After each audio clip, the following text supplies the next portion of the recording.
What's going on, guys? Schaefer Rob here. Hey, listen up. I got a call, do a video. Can you help me out? Sure can. Apparently, there's an issue with fuel, like, to understand it all. So I'm going to break it down for you real simple. One, you get a fuel solution when you get a load assignment, right? That's what you need to go by. Period. That's what you need to go by. However, there is no such thing as like an emergency 50. I'm not going to make it. I just need to get 50 gallons. No. You stop when you are between half and 3/8 on your fuel gauge. If you know you're not going to make your next fuel stop between half and 3/8, stop and do a Form 32. That requests a new fuel solution. And based off your current fuel, current location, it'll give you one. Okay, then you roll on to the new fuel solution. If you stop and just pump 50 gallons in there, you're going to be non-compliant. Okay, you don't put 50 gallons in and then ask for a new fuel solution. That's not the way the system works. So, I'm sitting here cooking dinner while we're doing this. So there is that part of it. And then the question of, can you fuel at any terminal? Yes, you can. Even if it's not on your fuel solution, you can fill up at any terminal. In fact, Mechanicsburg even has a sign up there. Please fill before you leave. So, I mean, it's kind of obvious.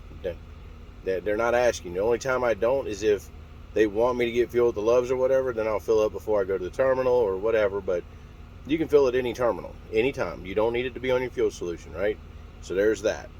So you know when to do your Form 32. Between a half and 3/8, if you're not going to make it to your next stop, okay? Do it. That's fine.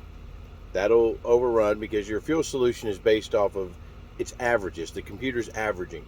Average truck, haul by, it doesn't take into account mountains, or if you're heavy going into the mountains or whatever. Like, the mountains are the big part, because I've gone 980 miles before I had to get fuel, okay, and it made it just fine. So I'm not worried about like the fuel solution. I don't normally have issues with it, but I'm not. Some people do, and that's fine.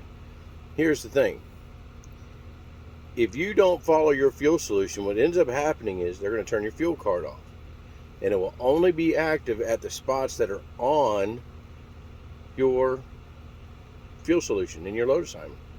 Okay, you don't want that. That's being babysat. You're a damn grown adult. You don't need to be babysat, right? Get fuel where they tell you to. Get how much they tell you to. If they say 60 gallons, get 60 gallons. If it says fill, fill. If you, on my last trip, I had 800 miles at a minimum on one of them and 890 on the other one between fill-ups. I pumped every ounce I could get into that thing.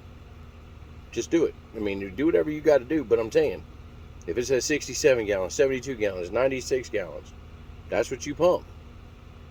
If you pump more than that, you're going to get in trouble. You're going to be non-compliant. Then they're going to put that little thing on you with your fuel card. And you don't want that, okay? So you always fill up at a terminal if you can.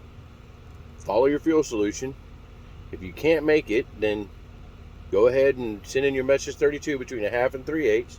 Get a new fuel solution, and that'll take care of that. Now, for you reefer guys, you can put reefer at any one of the big five: Pilot, Flying J, Loves, TA, and Petro. And you don't need a fuel solution to fill the reefer. Because remember, you fill your reefer before you drop if you do a drop and hook. Okay? Or if you got to fill it before you take it somewhere. So always remember, fill your reefer, weigh your fuel solution, but then if you're going to drop and it's not on your fuel solution, like Henderson, if you go to Henderson, Nevada, usually you're coming on 40. I fill up in Kingman. Then it's only an hour and a half away. Or there's a TA, I think a Pilot on the way there. Okay? So, you guys, I hope this helps. I'm going to finish cooking my dinner now. If you have any questions about fuel, you can call your terminal, okay? Or you can call the fuel desk.